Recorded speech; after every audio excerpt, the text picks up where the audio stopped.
We are going to dive into a profound wisdom that has stood the test of time and holds the key to transforming our lives.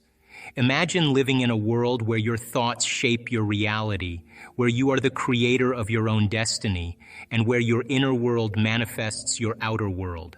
This is not just a philosophical idea, but a powerful truth that has been taught for centuries. The teachings of ancient wisdom and modern science converge on this principle. Our thoughts and emotions have a direct impact on our physical reality.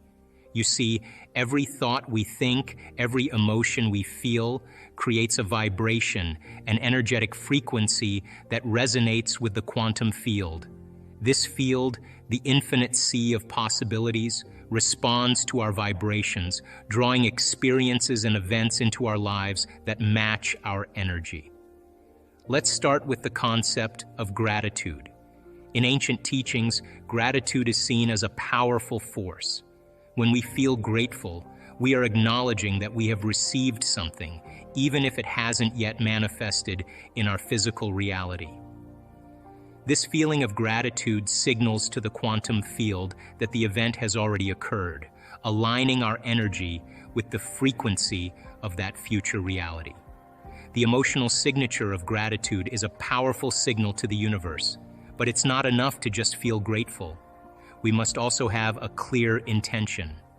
Ancient teachings and modern science agree that clear intention, combined with elevated emotion, is the formula for creation. The intention is the thought, the blueprint of what we want to create. The emotion is the energy that carries that thought into the quantum field. Together, they create a vibrational match with our desired reality. Think of it as tuning a radio dial. If you want to listen to a particular station, you have to tune your radio to the exact frequency of that station. Similarly, to manifest our desires, we must tune our thoughts and emotions to the frequency of our desired reality. When our energy matches the frequency of that potential in the quantum field, it begins to find us. This is where the magic happens. But how do we maintain that emotional state of gratitude and clear intention? This is where ancient practices come into play. Meditation, visualization, and affirmations are powerful tools that help us align our energy with our desired reality. In meditation, we quiet the mind and enter a state of pure consciousness. This is the state where we become nobody, no one, no thing, nowhere, in no time. In this state, we transcend our physical limitations and enter the quantum field. When we meditate with a clear intention and elevated emotion, we send a powerful signal to the universe. We become pure consciousness, and our energy merges with the greater consciousness. This is the moment when miracles happen. Our brain begins to fire in synchrony, creating a whole brain state. Our heart moves into a state of coherence, creating a powerful electromagnetic field that attracts our desires to us. Visualization is another powerful tool. When we visualize our desired reality with vivid detail and intense emotion, we create a mental movie that our subconscious mind accepts as reality. This mental movie becomes a blueprint for our future, and our subconscious mind works to make it a reality.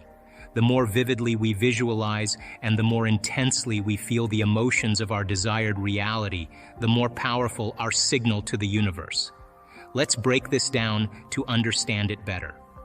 Visualization is the practice of creating a detailed picture in your mind of what you want to achieve or experience. It's like making a movie in your head where you are the main character and everything is happening just the way you want it to. First, find a quiet and comfortable place where you won't be disturbed. Close your eyes and take a few deep breaths to relax your mind and body. Then, start to imagine your desired reality. Think about every detail. What does it look like? What sounds do you hear? What smells are in the air? Use all your senses to make the mental picture as clear and vivid as possible. For example, if your goal is to have a successful career, picture yourself in your dream job. See yourself in your ideal office, working on projects that excite you.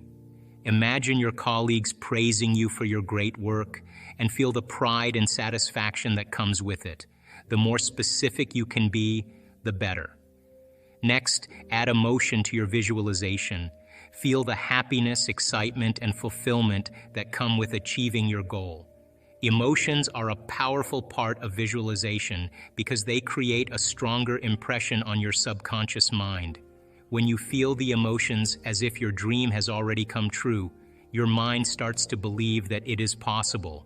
Visualization works because the subconscious mind cannot tell the difference between a real experience and an imagined one. When you repeatedly visualize your desired outcome with vivid detail and strong emotion, your subconscious mind starts to accept it as reality. It then begins to work behind the scenes to align your actions, thoughts, and behaviors with this new reality. Your subconscious mind acts like a magnet, attracting opportunities and circumstances that match your mental movie. This process is often called the law of attraction. By visualizing your goals, you send a powerful signal to the universe about what you want. The universe responds by bringing people, situations, and opportunities into your life that help you achieve your dreams.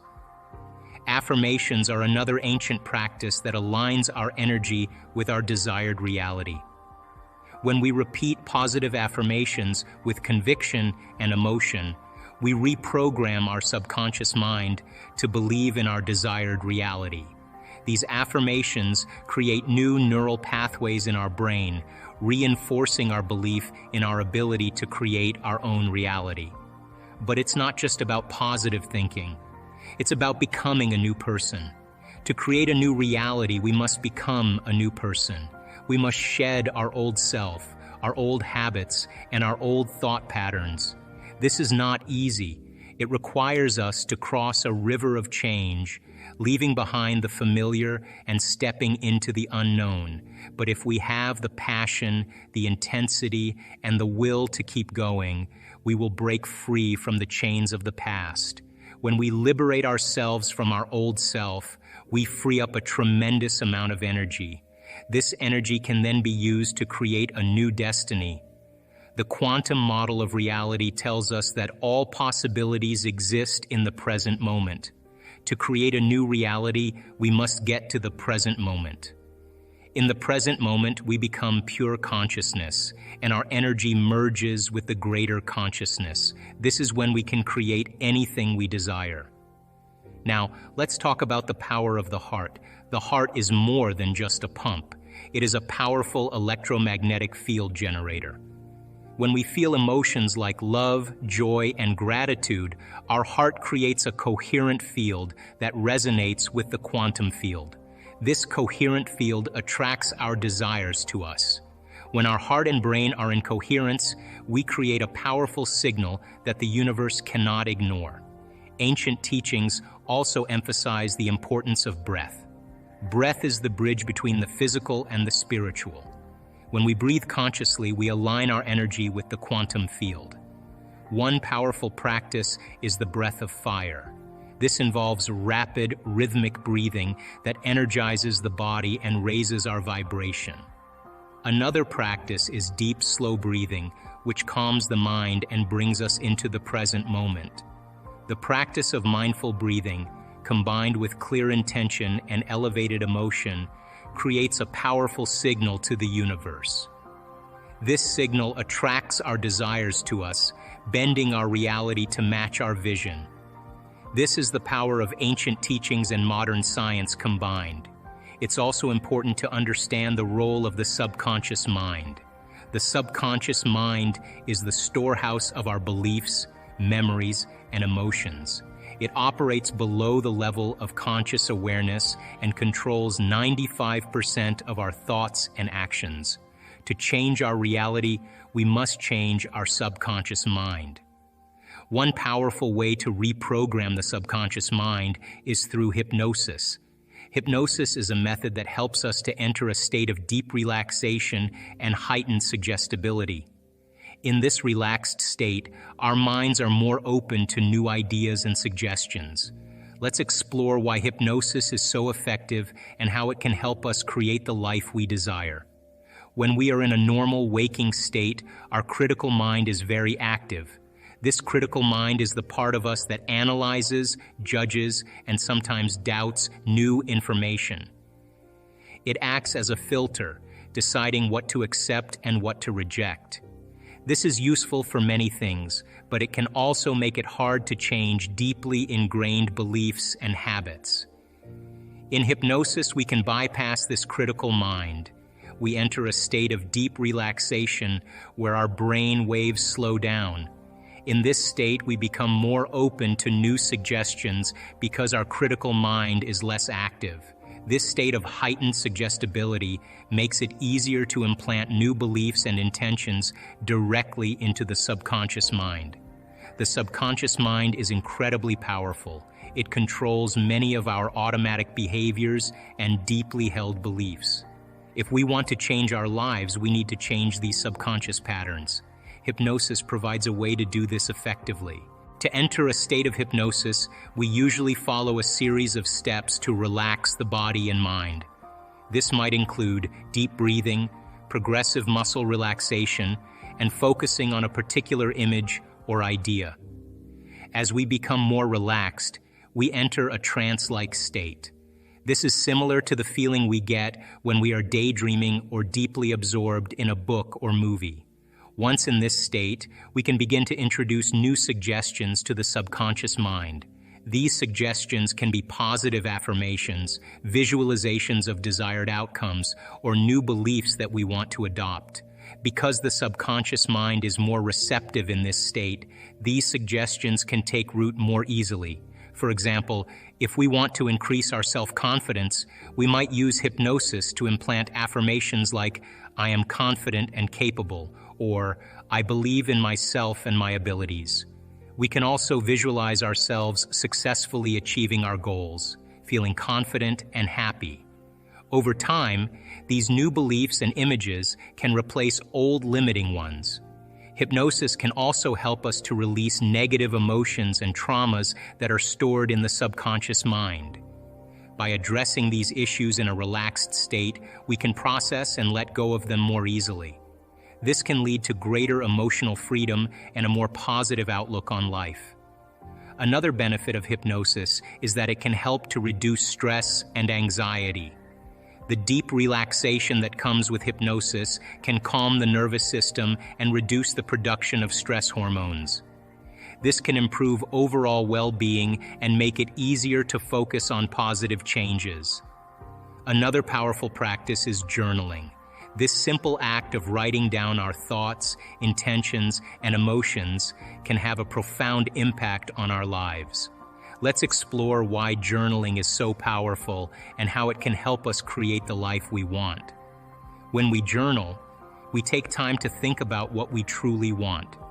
Writing down our intentions helps us to clarify our goals and desires. It makes our intentions more concrete and real. Instead of just having vague ideas in our heads, we put them into clear and specific words on paper. This clarity is crucial because it allows us to focus our energy on what we really want to achieve.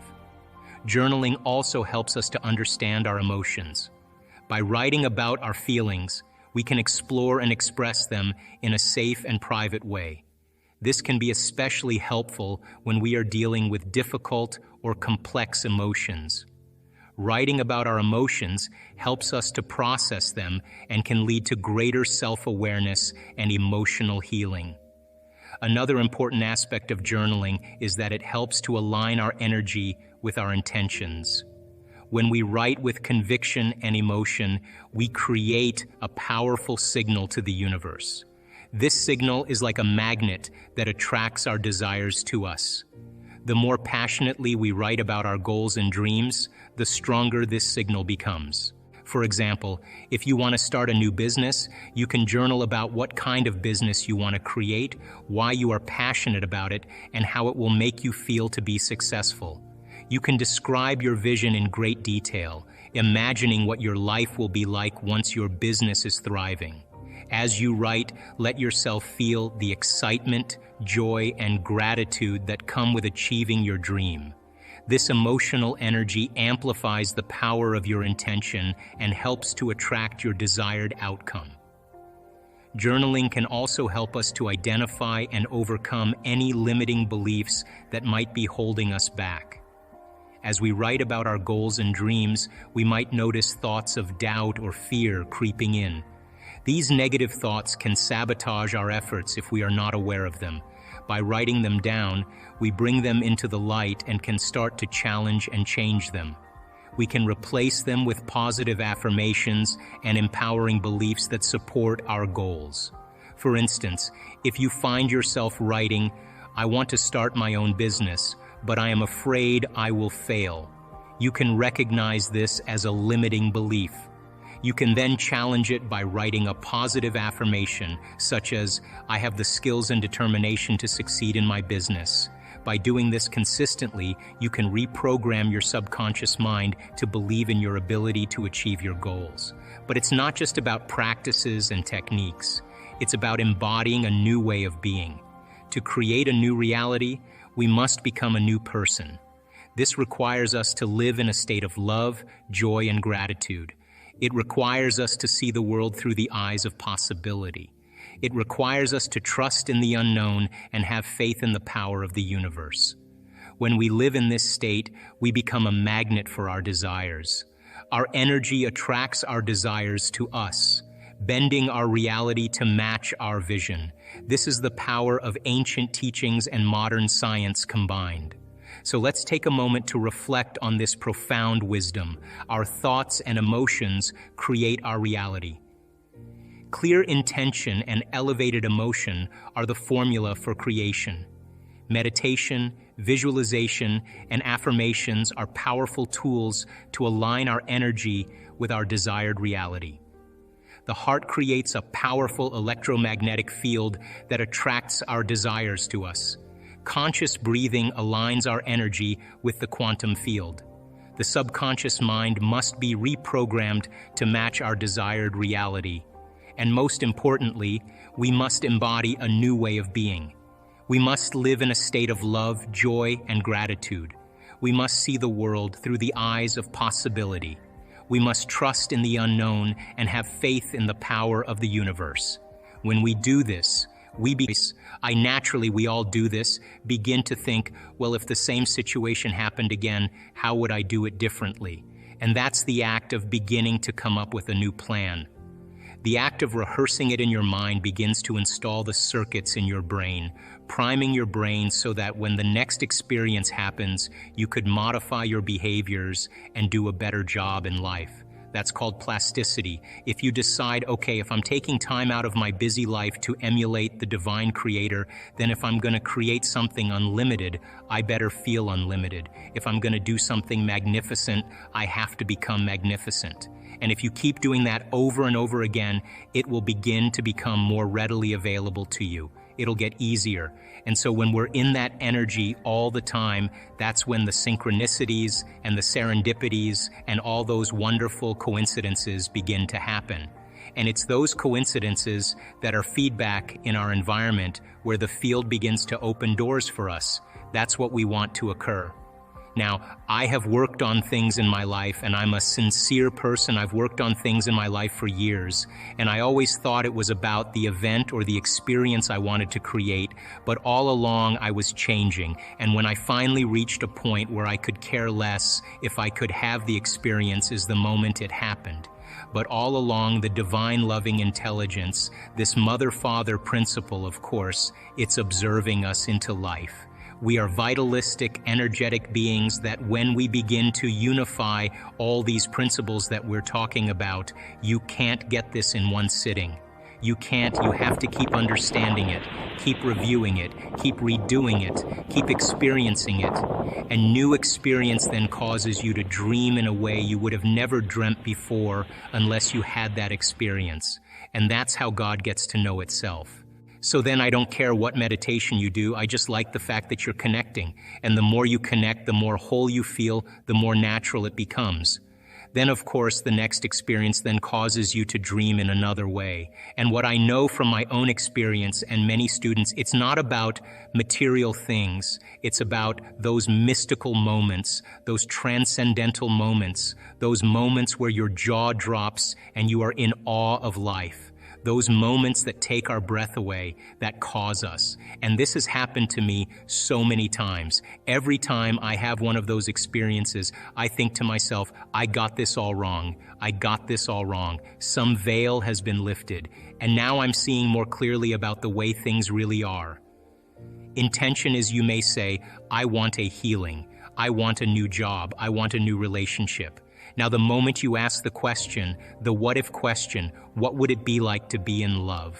What would it be like to have a new job? What would it be like to be in a new relationship, to do whatever, to be healed? The moment you ask that question, the part of your brain called the frontal lobe, which is the crowning achievement of the human being, 40% of your brain is the frontal lobe. It's the workshop, it's the creative center. Frontal lobe has connections to all other parts of your brain. The moment you ask an open-ended question, you speculate a possibility. The creative center turns on and it looks out over the landscape of the entire brain, and it begins to call up different networks of neurons that are stored in your brain based on something you've learned intellectually, knowledge, or something you've experienced in your life. Like, well, I know what it is to be in love, or I know what it is to have a good job, or I read a book about it, and it begins to call up these different networks of neurons, and then it seamlessly pieces them together to create a new idea, a new vision. And when you put all those networks together and they fire in tandem, you'll get a clear picture in your mind. And that clear picture is called intention. Now, the more you have conditions or the more you have specifics about that job, like, for example, I want to make this amount of money more a year, I want to have health benefits, I want to have 3 weeks vacation, I want to travel, I want to work with great unlimited creative people. That all is the elements that help to add to that vision. Now, the picture you get in your mind could be the word job, or it could be just an image that's personal to you. But the image then represents all of those conditions. So you can have several conditions that make up your intention. But the intention typically is a symbol. Like, you may see a retreat center that you may want to start and you have a picture of it. But once you see that picture, the next thing that happens, you start to live that dream. The moment you start to take that dream and it turns into a living motion picture, now you're in that imaginary place. What happens is, the moment it starts taking on form and it starts taking on time, you start to experience it. And all the things you're going to do, you're actually living in that future. And your brain does not know the difference between the actual event that takes place in your life and what you're imagining in your mind. We call it mental rehearsal in my work. But you're literally rewiring yourself to the future. Now, your brain is no longer a record of the past. And when you stretch yourself past that point and you break free from the chains of those emotional addictions, the side effect of that is called joy. And the body is liberated from that level of mind. And when that happens, there's available energy to create with. And so when you break through that, you begin to love yourself. You begin to respect yourself, and you begin to love and respect others because you see yourself in them. And now that you're free from it, you can understand them with compassion without knee-jerking in the same way. So the difficulty here is really making the time to do it. And if you began to think about a new way of being and you moved into a state where you said, I'm not going to get up until I am this person. And not only did you memorize it neurologically in your brain, but you allowed the thoughts that you were thinking to become the experience, to the point that your body, as the unconscious mind, began to live in that future reality in the present moment. And when you got up, when mind and body were working together in that state of being, and you said, I'm going to maintain the state of being my entire day, and I don't care. Bring on the challenges because I want to test my greatness. And you did that the entire day. The end of your day, when you finished your day, more than likely you'd have more energy than when you started. The literal translation of the word meditation in Tibetan means to become familiar with. The symbol means to become familiar with. So if you're becoming conscious of or familiar with your unconscious self to the point you're so conscious of your unconscious thoughts, so familiar with your unconscious habits, and so aware of your emotions that you would never let them go by unnoticed by you. There's no chance for you to return back to the old self to know thyself, and then if you became familiar with a new self because you neurologically fired and wired it in your brain and you emotionally conditioned your body and you were able to do it enough times, sooner or later it would get easier and it would become more familiar to you. And you would be able to move into that state of being. By the way, a new state of being is a new personality. And a new personality is a new personal reality. One of the things about substances is that it actually helps to change chemistry in the brain and body. So there becomes a chemical dependence on it at that point. But the person who wants to change has to want to change. That's the first element. In other words, no one can make you change, but you have to find it in you to really see if this is what you want to do. And I've studied people over the last 12 years. Why is it that one person, an old-timer, can look at his x-rays and see a spot on his lungs, and the doctor will say to him, "Hey, George, that's a spot on your lungs. It's nothing now, but if you keep smoking, it will be." And that guy just takes his cigarettes, throws them in the trash, and he's done the next day? How do you explain that? He made the decision, and the decision was an experience, and it began to rewrite his chemistry and his biology. Hey, how can a person who moves into a state of religious ecstasy, a state of absolute faith, drink strychnine and not get poisoned by it? It's a decision. Wow. It's an energetic decision. That's what the mind really is. People then who actually want to make the decision to change have to make the decision with firm intention.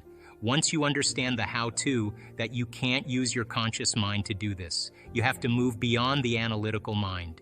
And when you understand brainwave patterns and when you slip into a different state of mind, that it's easier to do it. Most people then, 95% of who we are by the time we're 35 years old is a set of memorized habits and behaviors that become part of our identity or personality. So 5% of the conscious mind is trying to change 95% of what we've memorized, hardwired, become addicted to emotionally. So the person may want to think positively, but they've been feeling negatively and oiling those programs for the last 25 years. They may want a new life with new conditions. And as they use their mind, conscious mind, to focus on that, their subconscious mind, they've been programmed to feel guilty.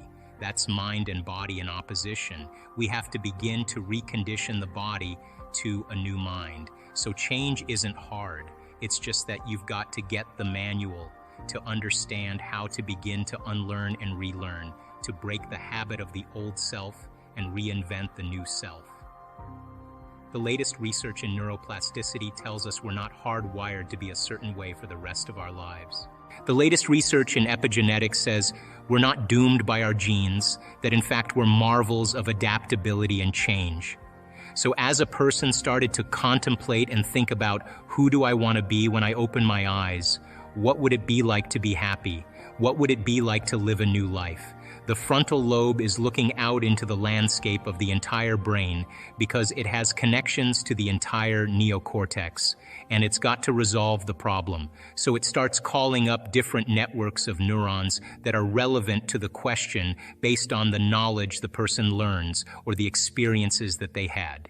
And it begins to seamlessly piece together this new understanding, and that's called intention. And so if you're reading a book about how to become more happy, or if you're reading a book on how to be a leader in your life, or you're studying the process, every time you learn something new, you add new connections to your brains and raw materials for you to imagine even more.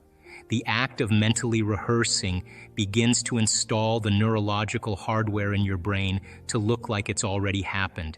Now, the brain is typically a record of the past, but the moment we install the neurological hardware, it becomes a map to the future, and you keep doing that, the hardware becomes a software program, which means you start thinking like a genius, you start acting like a happy person, because there's no mystery there because you installed the circuits. And then these people didn't wait for their wealth or their health to feel gratitude and to feel empowered or to feel love, a love for life. They began to feel those emotions ahead of the experience, and their body, is the unconscious mind, doesn't know the difference between the experience and their life that creates the emotion and their emotion that they're creating by thought alone. The body's believing it's living in the future, in the present moment. And the stronger the emotion that they felt, the more they're going to pay attention to the thoughts they're thinking. And now all of a sudden they're changing their biology from living in the past present reality to living in the future present reality. And I was so intrigued by this process that I went back to school to study neuroscience, because it was the answer in the internal process of rehearsing and imagining. They had long moments where they lost track of time and space, where when they opened their eyes, they thought it was maybe 15, 20 minutes later, and it was an hour and 15 minutes later. When we get into the present moment, there's a moment where you lose track of yourself, you forget about yourself, and only in the present moment do you have access, according to the quantum model of reality, to other possibilities. And when you're truly in the present moment, the generous present moment, that's the moment then that you are no longer living in the familiar past or the predictable future. And in order for us to change, I realize that we have to get beyond our environment. And what's our environment made of? People, husbands, kids, bosses, objects, things, places. You got to get beyond your emotions, your body, your pain, your disease, and you got to get beyond this concept of linear time. So when we get beyond our body, our environment, and time, we become pure consciousness. And now that consciousness can begin to connect to the consciousness of the field.